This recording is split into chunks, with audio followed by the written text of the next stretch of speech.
the low-life syndicate, I had heard another low-life fella friend tell me that in Lake Placid, the cottage bar that's connected to the Mirror Lake Inn bankrolls a lot of money on Friday and Saturday. And at the end of the day, this bartender, he packs up all his money and walks outside like Santa Claus with the bag, and he walks it up the hill to the Mirror Lake Inn and deposits it in the safe deposit box. And if somebody were brazen enough to run up on this Santa Claus type money carrier and scare them, they might drop the bag and you could pick it up and make like 10 or 15 grand. So I thought, you know what, under the circumstances, this sounds like a pretty good idea. From NCPR and the Adirondack Center for Writing, this is the Howl Podcast. I'm Ethan Shanty. Thanks so much for joining me for another episode of the Howl Podcast. Today, we're going to hear from Sam Daring. We've had him on the show before. Last season, he came into the NCPR studios and he told me one of my favorite stories we've ever had about how he learned to cook while in prison. And when he came to NCPR to tell me that story, I asked him, in a roundabout, not trying to pry, pretty polite way, how he ended up behind bars. And he told me very simply, he'd just been making a lot of poor decisions since he was a teenager, and we just left it at that. Sam is such a fantastic storyteller that I wasn't surprised at all that he was going to be at the Howl Grand Slam. That's our yearly event where all of the regional Story Slam winners gather for one night only, and they compete on one theme, and one of them is Crowned Storyteller of the Year. And Sam ended up telling a story about how he ended up incarcerated. I don't know if this is the incident that resulted in him learning to cook with the guidance of another prisoner, or if this was just one in a long string of events. I didn't ask Sam that, and really, I don't think that it matters, because truly, where Sam is at right now is what's important. I'm thinking of that old phrase, the truth will out. No matter what you try to keep buried, eventually, it's going to come up to the surface. And listening back to Sam's story, I've been thinking a lot about how I've shared stories on this program and in the Howl newsletter that I never thought I could tell anyone. Embarrassing stories like this story of my first kiss and how that girl said it was like kissing her brother, or the story about how I should have gotten fired from my first job as a quote-unquote news director when I reported that a bunch of North Country prisons were slated for closure, discovering later that that story was actually 2 years old. I had to eat a lot of crow on that one. And the thing that I found time and time and time again is that just airing out those stories took the sting out of most of them. For a long time, they had been percolating in my brain and becoming these pillars of shame or guilt or whatever. But when you let it all out and you do it in public, you get people coming out of the woodwork to tell you that weird story about their first kiss or the dumb thing that should have gotten them fired from their job. And you get to commiserate and have a laugh. Storytelling is what brings us all together. These stories on this podcast and the stories that people tell live on stage, getting them out in the open is one way that you can grow and move on and connect with people. And that's why we're here. So let's hear Sam Daring's story about turning his life around. He told this story live on stage at the Howl Grand Slam in early 2026. The theme for that night was A for Effort.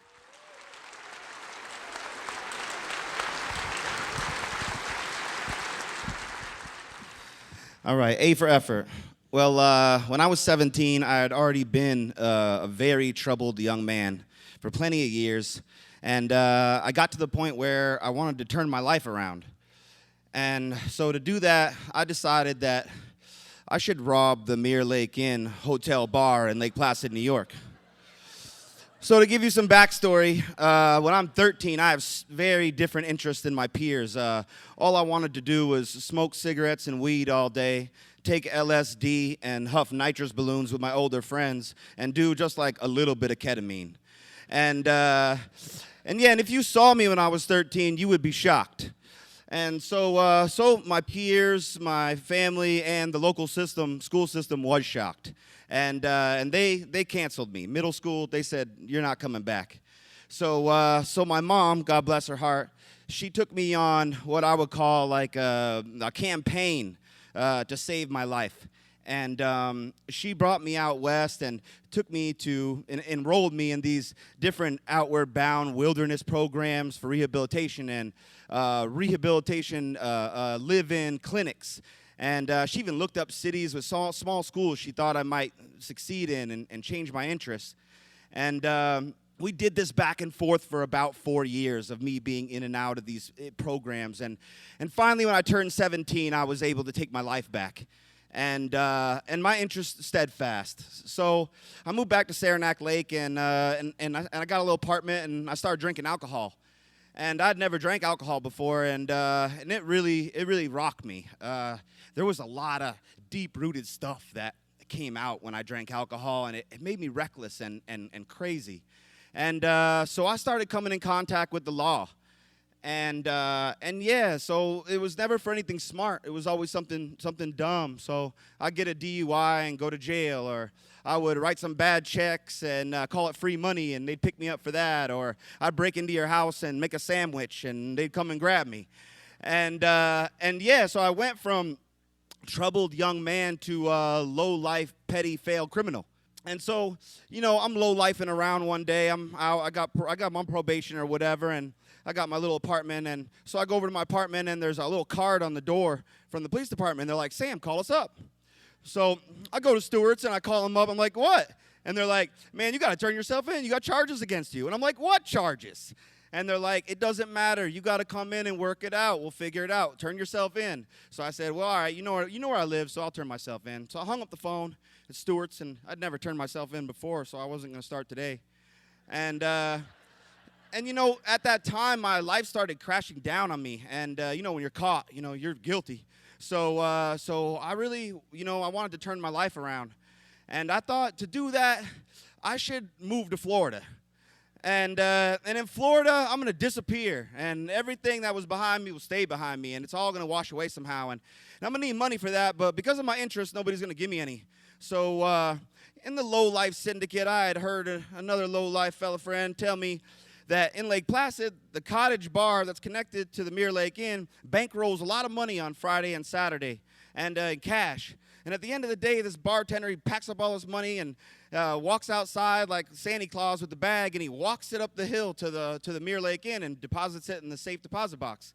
And if somebody were brazen enough to run up on this Santa Claus type money carrier and scare them, they might drop the bag, and you could pick it up and make like 10 or 15 grand. So I thought, you know what, under the circumstances, this sounds like a pretty good idea. So the police know where I'm at. I figure if they don't come for me today, then I'll do the job tomorrow. So I go back to my little apartment. I rummage through my 12-year-old stuff, and I find a BB gun with just a little handgun BB gun. I figure this is going to be the tool that I scare this person with, this Santa Claus with. And I go to sleep. And then I wake up the next morning. The cops hadn't come for me, so I'm nervous. I'm racked. The bar doesn't close till 10 o'clock, so I drink a bottle of vodka. And I pass out. I crash. And so I wake up. It's time. It's late. And I'm like, oh, my God. So now I'm hungover as all can be. And I grab the little BB gun, and I go out and I hitchhike to Lake Placid. And I get picked up by this nice Christian man, and he tells me about God the whole way. And I ask him to drop me off in the bushes right there by that bar. And so I'm in the bushes, and I'm waiting, and right on time, a car pulls up to the cottage bar. And a woman gets out, and she walks over, and she turns off the lights and goes inside, and she comes back out, and she's holding that bag that my low-life friend told me about. But it's winter, so she doesn't walk across the street anything. She gets in her car, and she drives it up around the driveway. So I panic, and I jump out of the bushes, and I got the pistol. I don't know what I'm doing. And I scale the side of the building, and I come around the building, and I look, and I see her. She goes inside, and I'm like, it's now or never. So I run around the building, and she's about 10 feet in with her back to me. And I run up behind her, and I grab the bag, and I go to run away, and it jerks back. And I'm like, oh, she's stronger than me. And then so I pull it again, and at this time, she turns around and figures out what's going on. And we catch eyes, and at that moment, time stopped for me. And in a millisecond, I thought, you know what? This might not be a great idea. And then the next millisecond, I thought, man, I'm not even sure if I've done anything wrong yet. So I'm like, I'm going to abandon ship on this one. So I let go of the bag, and I'm like, I'm out of here. And I start taking off, and I'm hungover, I'm tore up, and I clip the door on the way out, and it's slippery outside, so I slip, I fall right on my face. So I throw the pistol in the bushes because I'm like, oh, man, I don't want to talk to anybody about that. And then I go to get up, and a gentle boot comes over my arm, and a knee goes in my back, and the sweetest voice comes over my shoulder and says, young man, you're going to have to stay put because my manager has called the police. So the police come, and they book me, and they send me to the penitentiary behind that one. And yeah, so A for effort. When I got to the penitentiary, I saw my new home. I saw a very stark version of my future. And I started to turn my life around. Thank you.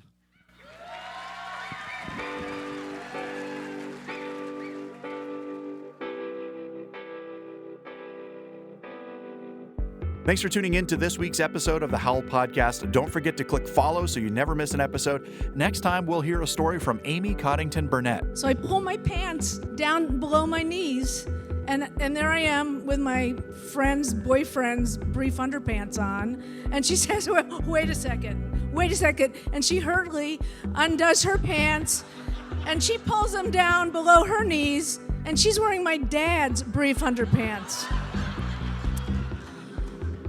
The Howl Podcast is a co-production of NCPR and the Adirondack Center for Writing in Saranac Lake. The show is written, produced, edited, and hosted by me. I'm Ethan Shanty. David Summerstein is our script editor. Bill Hanel is our director of digital services. And Anna Williams-Bergen is our digital project specialist.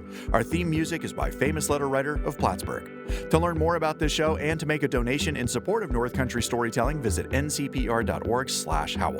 See you next time. For NCPR, I'm Ethan Shanty. This is The Howl.